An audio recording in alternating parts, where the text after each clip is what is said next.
Bwana, mambo vipi? Karibu tena Loadline Academy, na leo tunaanza kozi yetu mpya ya HTML. Tutajifunza HTML mwanzo mwisho. Kama haujawahi kujifunza HTML, utafahamu kila kitu unachohitaji kufahamu kuhusiana na HTML ili uweze kuanza kujifunza programming. HTML ni msingi wa programming. Kwenye coding au anafanya programming, huwa tunatumia HTML kama msingi. Kwenye hii video ndo kozi yetu ya kwanza katika mwendelezo wa programming, ambapo tutaanza na HTML, CSS, JavaScript pamoja na framework za CSS, tukizungumzia Bootstrap pamoja na Tailwind. Lakini leo tutajifunza kuhusiana na HTML. Mwisho hii video utakuwa na uwezo wa kutengeneza website kwa kutumia HTML, lakini pia utakuwa na uwezo wa kutengeneza tables, kutengeneza form, kutengeneza link, kutengeneza image, kutengeneza kuembed ramani kwa kutumia HTML, ambapo baadaye tutaendelea na mwendelezo wa CSS ili tuweze kujumuisha na kutengeneza website ambazo zinaonekana vizuri. So nakukaribisha Loadline Academy. Kumbuka kuangalia video zetu mwanzo mpaka mwisho ili uweze kupata uhalisia wa tunachokifundisha. Lakini unaweza kujiunga community kwa ajili ya kuuliza maswali, kwa sababu community itakuwa inajumuisha wanafunzi wote. Kwa hiyo click kwenye join community uweze kujiunga na community, ambapo tutakuwa na maswali yote kuhusiana na topic husika, ambapo leo hii tunazungumzia HTML. Lakini pia unaweza kuwa na comment kwenye comment ya kila topic ukitaka kuulizia zaidi, na kama utakwama unaweza kuwasiliana na Loadline Academy support direct kupitia WhatsApp. Unasubiri nini? Ngoja tuanze somo letu, topiki inayoanza. Yes, mambo vipi? Karibu tena. Tunaendelea na kozi yetu ya HTML. Kwenye hii section tutaangalia HTML ni nini, kwa nini unajifunza HTML, imetokea wapi HTML, okay? Kwa hiyo kwenye hii video utafahamu HTML ni nini, kwa nini ujifunze HTML, na HTML ina faida gani kwenye ulimwengu wa programming au wa coding. Okay? Yes. Sasa ukiangalia HTML kutokea Wikipedia, na tukatumia Wikipedia kama reference, inaitwa Hypertext Markup Language, ambayo inatumika kutengeneza kwa njia rahisi tunasema frame, yani frame za website. Kwa mfano, ukihitaji utengeneze web kama hii, uweze kuweka hizi link zinavyoonekana hii yote inakuwa ni HTML. Kwa hiyo HTML ndo inaitwa Hypertext Markup Language. Kazi yake kubwa ni kutengeneza ile frame, yani frame ambayo hiyo frame utaitumia kwa ajili ya kupangilia vitu tofauti wakati unaandaa tovuti yako au wakati unatengeneza website yako. Kwa hiyo kuna vitu mbalimbali kwenye HTML, ambapo kuna tags, kuna anchor tag, kuna divisions, kuna listing, kuna ordered listing, zote tutaziangalia. One of the best platform pia ambayo ni nzuri kwa ajili ya kujifunza waga pia ni hii hapa W3 Schools. Kwa hiyo kama unajifunza HTML, unaweza kwa ajili ya kupata concept exactly, pia unaweza kuwa unatembelea W3 Schools ukaona hapa, ambapo unaona tunasema kwamba HTML ni Hypertext Markup Language for web pages. Umeona, with HTML you can create your own website. Ni kweli. Hapo zamani of course HTML imeanza miaka ya nyuma sana, kama mwaka 1995 ndo HTML imeingia hewani. Kwa hiyo kipindi hicho kuna teknolojia zilikuwa hazijagundulika, kama rangi, kutumia styling, tunaita CSS, ilikuwa haijagundulika. Kwa hiyo website za kipindi hicho zilikuwa zinatumia HTML2. Kwa mtu akitengeneza HTML2, basi website inakuwa ni nzuri. Kwa hiyo kutokana na foundation ya HTML kuwa kubwa, mpaka sasa hivi inatumika kutengeneza website mbalimbali. Ukiangalia hii Loadline Academy kwa mfano, na yenyewe inatumia HTML. Ukiangalia hata YouTube, umeona?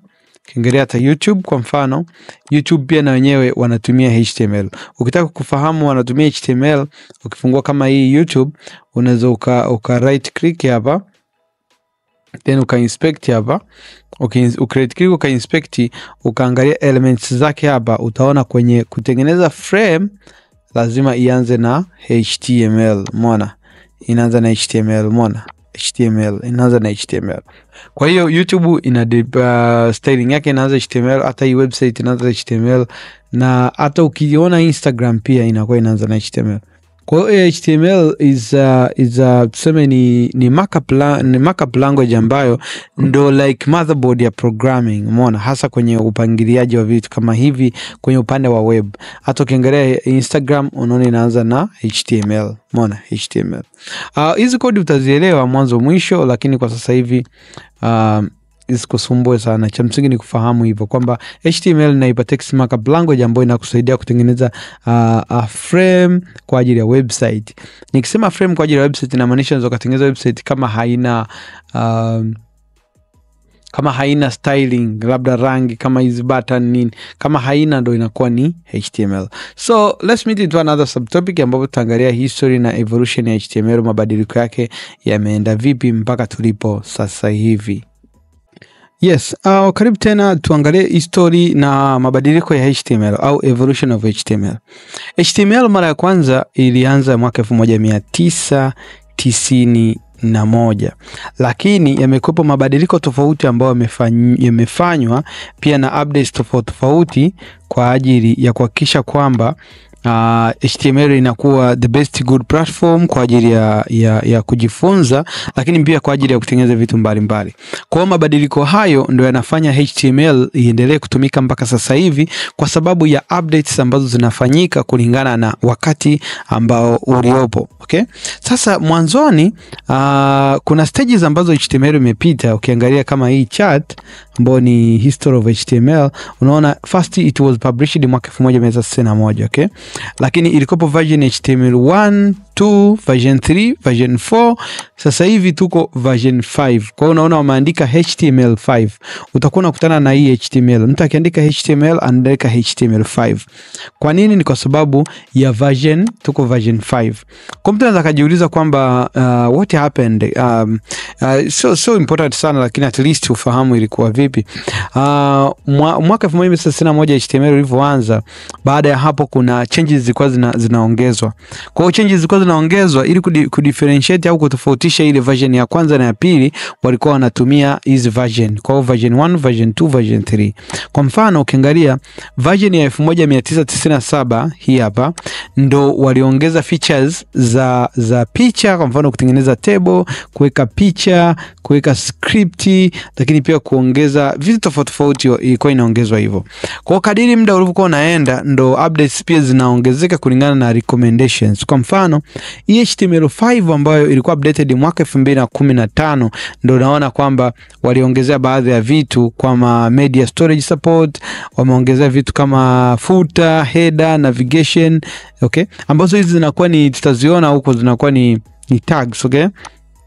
Yes, kwa ukaongeza vitu kama unaweza ukaongeza audio, ukaongeza video, embedding support.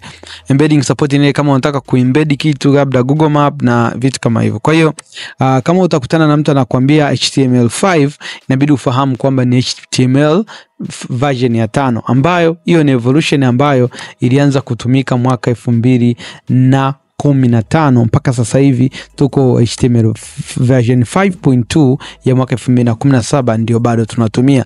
Lakini kama kutoka kuna mabadiliko pia unakuwa unafuatilia kupitia website yao, official website, unaangalia, then kama kuna changes na update ili iweze kuendana na wakati, okay? Yes, sasa hii ndio HTML ambayo ni version 5 ambayo tunafanya kazi. Kwa hiyo next time ukikutana na mtu anakuambia HTML5, hii hapa 5, inabidi ufahamu kwamba ni hiyo HTML lakini version 5 ambayo ni current ambayo tunaitumia sasa hivi. Sasa the next video ambayo inakuja tutaangalia ni jinsi gani sasa ya kuseti mazingira kwa ajili ya kuandika kodi za HTML. Nadhani history imeeleweka. Kama una swali please comment, lakini unless otherwise ngoja tuone mazingira ya kuanza kukodi kwa kutumia HTML, mazingira ya HTML. Yes, karibu tena, tunaendelea pale tulipoishia, ambapo leo tunaangalia setup ya code editor, ambapo basically sisi tutatumia Visual Studio Code. Lakini so kwamba mpaka utumie Visual Studio Code. Visual Studio Code au setting up code editor ni kwamba tukishamaliza kupata HTML inabidi tuanze kuandika kodi za HTML, ambazo hizo kodi za HTML tukishamaliza kuziandika zinafahamika au zinaweza kusomwa na browser yoyote, then zikaonyesha kitu ambacho tumekiandika kwa ufasaha. Kwa hiyo sisi hapa tutaangalia kuna IDE tunaziita hizi hapa code editor ambazo zipo tofauti. Kuna Visual Studio Code ambao tunaifupisha kama VS Code, kuna Alloy Editor, kuna Atom, kuna WebStorm, kuna Reactace, kuna Nuclide, kuna Blackit, kuna Sublime Text, kuna zipo nyingi ambazo zimeongezeka sasa hivi ambazo zinatumia AI, kuna Casa.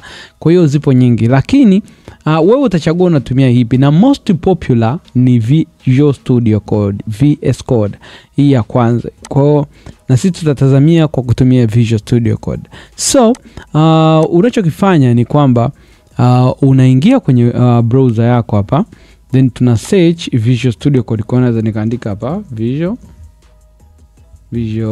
okay? Visual Studio Code, okay? Visual Studio Code. Hii Visual Studio Code ndo IDE au ya kuandikia code editor ambayo tutaitumia kwenye hii tutorial na tutorial zote, lakini ndo most popular. Kwa hiyo kama haujawahi kufikiria kwamba unatumia code editor gani, mimi nakushauri tumia Visual Studio Code kwa kuanzia, lakini baadaye unaweza ukatransform, ukatumia Sublime Text, ukatumia Casa, ukatumia PHP Storm, ukiendelea kubadilisha huko mbele kulingana na unavyotaka. Na hii Visual Studio Code iko maintained na inakuwa powered by Microsoft, kwa hiyo ina community kubwa na inafanywa maintenance, kwa hiyo is a best option to go. Kwa kisha unachokifanya ukishafika hapa kwenye Visual Studio Code website yao ambao ni code.visualstudio.com, una click sehemu ya download for Windows. Itategemea, itajua wewe unatumia operating system gani. Kama unatumia macOS na Macintosh operating system ambao ni Apple, utachagua Apple, automatically itakuletea Apple. So in this case sisi tunatumia Windows, so umeona kwamba tuna uwezo wa kuinstall hapa for Windows. Lakini kama unatumia Mac, the same procedures, uta download version ya Mac, then utaipa time based on your internet speed, then baada ya hapo itafanya installation, itafanya download, then tutaanza kufanya installation. Yes, so based on your internet speed, kulingana na internet speed yako, Visual Studio Code ita download kwa haraka zaidi. Kwa mfano kisha download hapa, uta double tap, then ita load, itakuletea installation wizard. Tunaita installation wizard hii. Hapa nimefungua mbili, so tubaki na hii moja.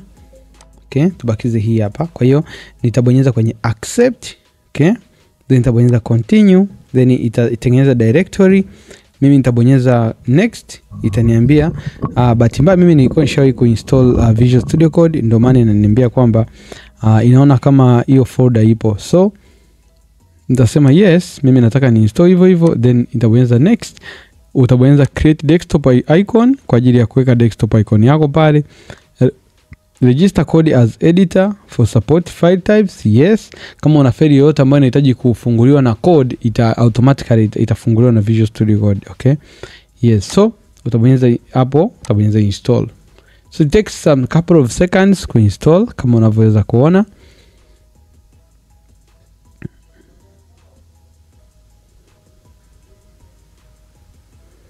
Yep. So unaweza karani kwenye computer, hata computer ya kawaida tu, kuanzia RAM 5, RAM ya GB 8, Core i5 GB 8 RAM. Nadhani pia ni nzuri kwa ajili ya HTML, unaweza kufanya kazi zako vizuri sana. So umeona tumesha install, okay? Tukishamaliza kuinstall kila kitu inatuambia finish, na click finish. Then inafunguka sasa. Umeona inafunguka sasa. Ikifunguka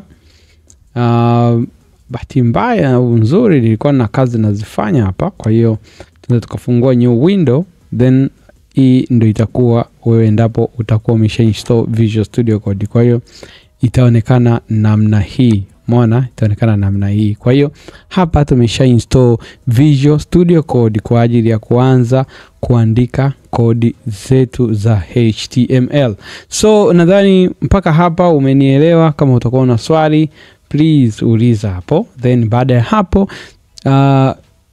topic inayofuatia ni tutaandika kodi yetu ya kwanza ya HTML. So nadhani hiyo itakuwa ni interesting kwa sababu tunaacha kuongea sana, tunaanza kufanya kazi. So let's meet into another topic ambapo tutaanza kuandika code za HTML. Yes, mambo vipi? Karibu tena, tuendelee pale pale ambapo tumeishia. Mwisho hii video tumeinstall Visual Studio Code ambayo tumesema ni code editor ambayo inatusaidia sisi kuanza kuandika code, okay? Sasa ukishafungua Visual Studio Code yako utaona kitu kama hiki, which is ndo default. Sasa watu wengi wakifikaga hapa wanaangalia kama mtu hajai kutumia, anaanza kufikiria kwamba nibonyeze wapi au nifanye nini. Sasa hii sio ngumu. Unachokifanya, HTML unachofanya ni kwamba cha kwanza inabidi uwe na faili yako, folder ambao utatunza kodi zako za HTML. Sasa uzuri wa HTML ni kwamba ina uwezo wa kutunza folder kwenye location yako yoyote kwenye kompyuta. Nasema hii kwa sababu uta experience au utaona utofauti endapo utaanza kutumia server side languages kama PHP ambazo zenyewe zinakuwa na specific directory kwa ajili ya kutunza code. Kwa mfano unakuta kama kwenye so server side languages zinakuwa na specific directory. Kwa mfano ukija kufika kwenye PHP utajikuta kwamba ukija kurun code za PHP inabidi ziwe kwenye XAMPP, kwenye htdocs ndio itafanya kazi. Tofauti na hapo hazitafanya kazi unless otherwise kama umeinstall server PHP ina run kwenye kompyuta yako to the specific directory itafanya kazi. Anyway, sasa huko HTML inakupa uhuru wa kutengeneza directory sehemu yoyote. Kwa mfano kuna njia mbili unaweza kutumia kutengeneza directory.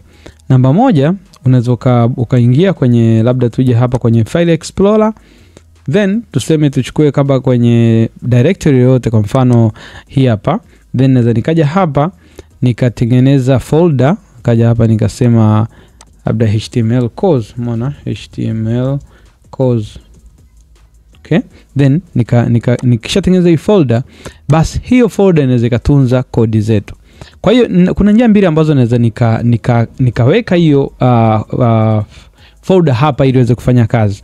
Option ya kwanza ni kwamba ninaweza nikaja hapa kwenye file, nikaja sehemu ya open folder, then nikaja nikatafuta folder kwenye directory yangu, ambapo kwenye directory ambayo tumeiweka sisi ipo kwenye folder hii HTML course. Alafu nikiklik open utaona hapa inafunguka, lakini hapa juu folder inasoma HTML code. Hapo tayari sasa tukianza kusema index.html tayari itaanza kujitunza hapa. Okay? Yes. Lakini njia nyingine unaweza ukafungua tena, ukafungua labda directory yetu ni hii hapa. Hii folder ukaidrag, ukaiweka hapa. Ukiopen, ukiacha hivi automatically pia itaload hiyo folder yako hapa. Kwa hiyo tukija kuanza kuandika kodi yetu, labda tukaja hapa tukasema index.html, nikibonyeza hivi utaona inaniletea inafanya kazi. Okay? Inafanya kazi. Sasa kama inafanya kazi sasa, ina maana nikiandika tu hivi index.html, tukija kwenye folder ile ambayo tumetengeneza, inabidi nikifungua hii folder inabidi nikute folder imeandikwa index.html. So umeona, kwa hiyo nimeandika hapa kwenye Visual Studio Code lakini imejisave hapa. So nikidouble tap hii folder nikaifungua kwenye browser, sasa hivi unaona haina kitu chochote. Okay? Yes. So kwa mfano nikisema niandike hapa labda loadline. Okay, Loadline Academy, umeona Loadline Academy. Tukirudi kwenye browser hapa, tukirefresh utaona hapa imeandika Loadline Academy. Okay? Yes. Sasa hapa ni kwamba folder yetu inafanya kazi, lakini hii sio HTML, ni just text ya kawaida. Kwa sasa utofauti wa HTML na text ya kawaida ni kwamba HTML kwa kuwa inafanya kazi, inawasiliana na kompyuta, ina maana HTML tunaipa instruction kwa kutumia tag au maneno ya HTML, yani tags niseme, ambao kompyuta itafahamu kwamba sisi tunataka kufanya nini. Umeona? Kwa mfano nataka kutengeneza button, ina maana nitaandika kama link. Nikiandika kama link, kompyuta itajua kwamba okay, hii ni button. okay, hii ni heading, okay, hii ni link, okay, hii ni boxi, okay, hii ni form. Umeona? Hivyo zote zinafanya kazi kwa kutegemea HTML. Kwa hiyo tukiandika kawaida kama hapo nimeandika Loadline Academy, sija specify, ina maana kompyuta pia yenyewe inashindwa kufahamu kwamba ina render, yani ninasema ina render au ita print kitu ambacho inakiona hapo. Lakini haiwezi kuprint exactly vitu ambavyo tunawazia sisi. Sasa ili tuweze kutengeneza kitu ambacho kina make sense, labda link, kwa mfano link unaandika a, ukiandika hivi labda tukasema hivi Loadline, mfano hapa nikaje tukasema Loadline Academy, kompyuta itagundua kwamba muda ule tulikuwa tumeandika Loadline Academy. Umeona? Loadline Academy hapa nimeweka link tu, nimeweka hiyo link ya kwenda hiyo specific directory. Okay? Lakini hamna shida. Kama hauna link unaweza kuweka alama ya reli. Yep. Kama unafanya kitu link hauna kwa muda unaweza kuweka alama ya reli hivi, sawa. Kwa kompyuta inachofanya sasa hivi itagundua kwamba hii tunadili na HTML ndio, lakini hii tunataka ionyeshe link. Umeona? Tunataka sasa hivi ionyeshe link. Kwa hiyo tukirudi kwenye browser, baada ya kuonyesha hii Loadline Academy, itaonyesha tena Loadline Academy, lakini inakuwa inaweza kuwa clicked. So tukirefresh, umeona sasa hivi inaleta link. Umeona inaleta link. Ambapo hii link tungekuwa tumeiwekea directory, kwa mfano hapa directory tuwekee https. Okay, umeona hivi labda loadlinetz.com. Okay, nikiweka hivi ukisave, kumbuka kusave kwenye Visual Studio Code, unakuwa na save au una turn on hii auto save. No maana unaona mimi si save, una auto save. So hakikisha kwamba before uja refresh unakuwa una auto save. Kwa hiyo tukirefresh hapa, hii link itafanya kazi, lakini tukiclick itaenda kufungua website ya Loadline Academy. Umeona? Itaenda itafungua website ya Loadline Academy. Kwa hiyo inatuonyesha kwamba hii inakuwa inafanya kazi. Umeona? Inaenda inafungua website ya Loadline Academy. Okay? Tukirudi hapa inaleta hivyo. Kwa hiyo sasa utofauti wa HTML na lugha ya kawaida ile ya kuandika kawaida ni kwamba HTML inakuwa inafahamu, kompyuta inakuwa inajua kwamba tunataka ionyeshe nini. Tukituma kwenye browser inakuwa inajua kwamba hapa inataka tuonyeshe picha, au hapa tuonyeshe text, hapa tuonyeshe title, hapa tuonyeshe paragraph, hapa tuonyeshe form. Sasa hizo tags the next lesson ndo tutajifunza, ili sasa baadaye uweze kujua kwamba okay, ukiwa unatengeneza website ukahitaji hapa weke link, hapa weke title, unabidi utumie tag gani ili uweze kukuletea kitu ambacho unakifahamu. So this was our first code kwenye HTML. Kwa hiyo waga tunasema kwamba ukiwa unaanza kujifunza programming actually, kwa tunaweza tukasema hivi h1, okay, then nikasema hivi h1, then tuseme hello world. Okay, so tuseme h2, wewe tuseme tufanye hivyo uone, tuseme h2. Okay, tuseme h2. Yes, tukiwa tunaandika HTML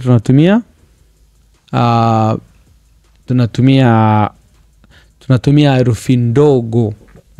Hizi h1, h2, h3 hizi ndo tag tunatumia hiyo herufi ndogo. Kwa mfano hapo umeona nimeandika h1, h2, h3, h4, h5, h6. Sasa hizi h1 kwa mfano ni heading level 1, level 2, level 3, level 4, level 5 na level 6. Kadiri unavyoongeza level hapo so I think inaweza nikazoom in itakuwa vizuri. Kadiri unavyoongeza levels ina maana maneno yanapungua size.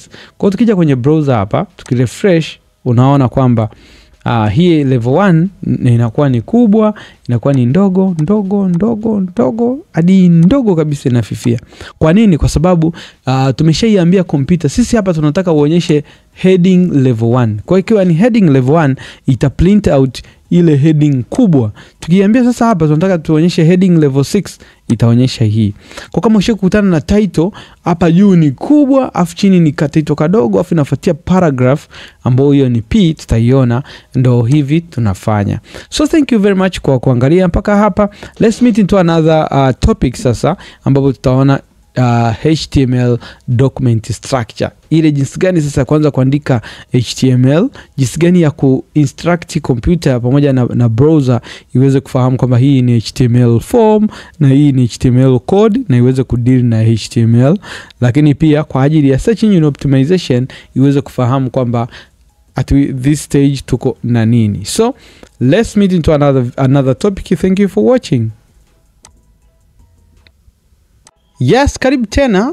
Tunaendelea sasa hivi, tumehamia kwenye topic nyingine ambayo ni HTML document structure, jinsi ya kuandika HTML code kwa ufasaha. Sasa inabidi ufahamu kitu kimoja ukiwa unaandika hizi code. Kitu ambacho inabidi ukifahamu ni kwamba inabidi ufahamu hizi code zinaenda kutumika au kuonekana kwenye browser. Kitu cha kwanza. Kitu cha pili, inabidi ufahamu kwamba browser inakuwa imetrainiwa au imekuwa integrated na lugha tofauti tofauti, yani programming language tofauti tofauti, HTML, CSS, JavaScript, PHP, Node, unaangalia C#, Python, nyingi sana. Sasa inabidi ukiandika kodi yako yoyote ukitumia lugha yoyote, kuna kodi ambazo ukiziweka browser itagundua kwamba hapa ina deal na nini. Kwa mfano kwenye HTML, tukija kuandika HTML inabidi tutengeneze structure au mazingira ambayo browser ikiona inajua kwamba hii ni HTML bana. Alafu tukiandika CSS inabidi ione kwamba HTML, hii ni CSS, hii ni PHP. Kwa ndo maana kuna kuwaga na tag za opening tag na closing tag. Hizo zinatusaidia kuonyesha kwamba hii ni aina gani ya document ambayo tunadili nayo. Okay? Yeah. So kwa mfano tukija kuandika HTML in the good format. Kwa mfano tumetengeneza hii, tufute hizi code ambazo tumeandika muda ule. Okay? So tukifuta hizi code, yes, so kwa mantiki hiyo, kwa mfano tukija kuandika HTML, ina maana inabidi tuanze na HTML hivi. Na maana ukiandika hivi HTML, ina maana computer itajua kwamba okay, hii ni HTML. Lakini huwa kuna format ambayo tunaitumia sasa ni kuiambia HTML kwamba document type is equal to HTML. Endapo tunaandika code au tunaandika kila kitu ambacho kinaendana na HTML. Kwa hiyo kwenye kuandaa ile tag ya kwanza, ile project ya kwanza unaandika HTML, ile tunaita structure au structure HTML. Kwa mfano ukibonyeza shift na hii alama ya reli, alama ya mshangao, ukibonyeza hivi, hii huwa inaleta hii hapa code structure ya HTML. Kwa unaweza kaangalia kwamba hii ndio huwa ni structure HTML ambayo tukistart, unaweza kaangalia hapa vizuri ni kwamba hapa ina open HTML, lakini hapa ina close HTML. Ukifungua kitu hakikisha unakifunga. Okay? Yani ukifungua kitu chochote hakikisha unakifunga. Kwa mfano hapa inatambulisha kwanza kwamba document type is equal to HTML. Alafu inafuatia sasa inafungua HTML document, lakini hapa inafunga HTML document. Ukiwa unaandika kodi zako hakikisha kwamba ukifungua tag yoyote hakikisha unafunga. Kwa mfano ukifungua head unaifunga head. Ukifungua meta unakuja unaifunga. Sasa kuna ambazo ni single kama hii ya meta. Kwa mfano utakuja pia utaona kwenye image unakuta ni single, lakini kuna ambazo ziko closable and non closable. Kwa hiyo tutaziangalia pia tukifika kwenye upande wa text formatting kwenye images and nani, hasa kwenye tags tutaziona hizo. Kwa hiyo sasa ukiangalia ni kwamba basically tukiangalia kwa haraka ni kwamba hii structure HTML itaonyesha browser kwamba tunadili na HTML, ndio, lakini pia tunadili na HTML ambao language ni English. Kwa language ziko to English. Kuna wenzetu wanaandika HTML kwa Kichina, si kwa Kikorea. Kwa anyway, kwa hiyo kama ni language sasa na English. Okay? Lakini pia hapa kuna head. Hii head inakuwa haionekani kwa user, yani haionekani kwa mtumiaji, ni kwa ajili ya browser kupata taarifa zaidi, lakini pia ni kwa ajili ya browser kufahamu kwamba inadili na HTML na baadhi ya taarifa. Kwa mfano ukianza head meta tag kuna hii hapa character set UTF-8 ambayo hii name viewport, content width is equal to device width, initial scale is equal to 1.0. Sasa hii hapa ndo hii hapa inasaidia kwa upande wa SIM. Kwa mfano hii inaonyesha kwamba content itakuwa ni width itakuwa ni sawasawa na device width. Ikisema device width ni kwamba iwe na uwezo wa kudetect na kuchange kulingana na device ambayo inatumika kuangalia au kutazamia hiyo HTML. Kwa kama ni SIM inabidi automatically ibehave kwenye SIM na ifit kwenye SIM. Kwa hiyo ndo maana hii hapa viewport. Kama tumeangalia mwanzo pale historia ya HTML zamani haikuwepo hiyo. Kwa hiyo ulikuta kwamba hizi za viewport, meta tag hizi hazikuwepo. Kwa hiyo kama hazikuwepo ina maana hazilikuwa zitumiki. Lakini ukiachana na zilikuwa zitumiki, pia na simu hazikuwepo kipindi hicho. Mwaka 99 simu za smartphone hazikuwepo. Kwa hiyo hata kuandika kodi kwa ajili ya kuoptimize kwenye simu ilikuwa pia hakuna, kwa sababu simu zenyewe hazikuwepo. Kwa hiyo watu wengi walikuwa na access kupitia laptop, okay? Lakini ilivyokuja hivyo ndo wakafanya update mpaka kuja kwenye HTML5, ikaja na hizi features za kufanya iweze kuwa responsive kulingana na device. Tutaangalia pia kwenye upande wa CSS, umeona CSS3, tutaona kwamba pia na CSS na yenyewe ilikuja ikabadilika tulivyokuja kwenye media queries za upande wa devices tofauti ukizungumzia SIM na device kama hizo. Kwa hiyo vitu vimeenda vina change design kama hiyo kuhakikisha kwamba kila mtu anapata experience nzuri kwenye device anayoitumia, lakini pia na browser ina uwezo wa kuchange na kubadilika kulingana na device.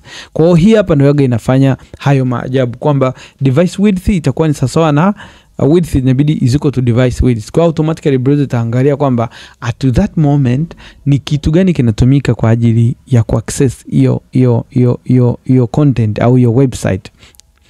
Kingine ni title. Sasa hii title inatumika kwenye browser just like tuseme kwa ajili ya search engine optimization, lakini pia kwa ajili ya developers kuweza kuanalyze vitu haraka. Sasa unakuta kwenye head tag hii inaisha. Hii head tag haionekani kwa user. Labda hii document type. Kwa mfano tukija do we still have this? Yes. Tukija hapa tukirefresh, umeona hapa juu hapa kwenye tab ndo pameandikwa document. Kwa sababu gani? Kwenye head tumesema hii ni document. Kwa mfano hapa tukibadilisha labda tukasema Loadline Academy.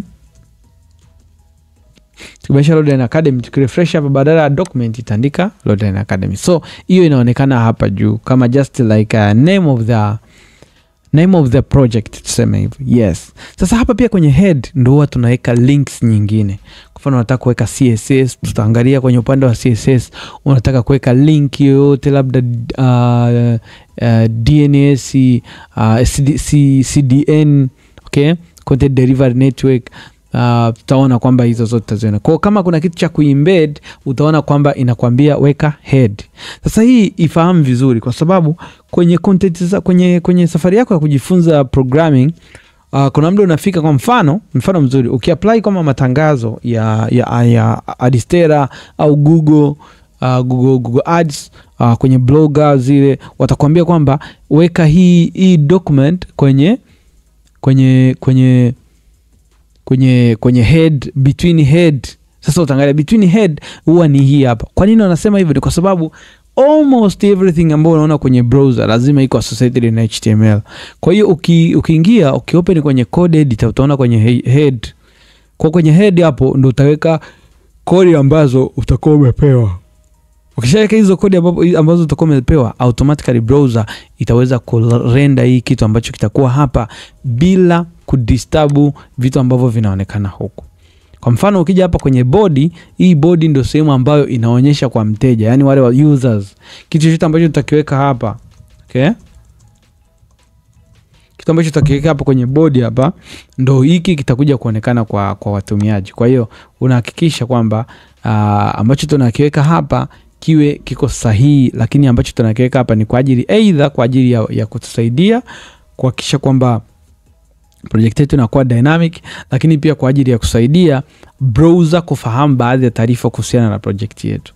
Yes, so hivyo ndio inavyofanyika. Kwa hiyo hakikisha kwamba ukija kuandika document yako HTML code, unaanza na document type ambao ni HTML, then HTML una open tag HTML, lakini pia una close, then kwenye heading kama kuna all associative links na styling na includes zote una link hapo hapa.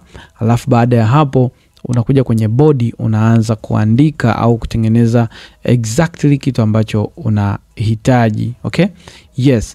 Sasa tukutane to the next topic ambapo nadhani tutazungumzia mambo mengi kuhusiana na body content, lakini pia tutaandika a basic HTML code ya kwa kutumia hii concept ambayo tumeiona hapa, hii hapa ya document type, document structure kwa ajili ya HTML. So let's meet into another topic, I think subtopic, ambapo tutaendelea hapa tulipoishia.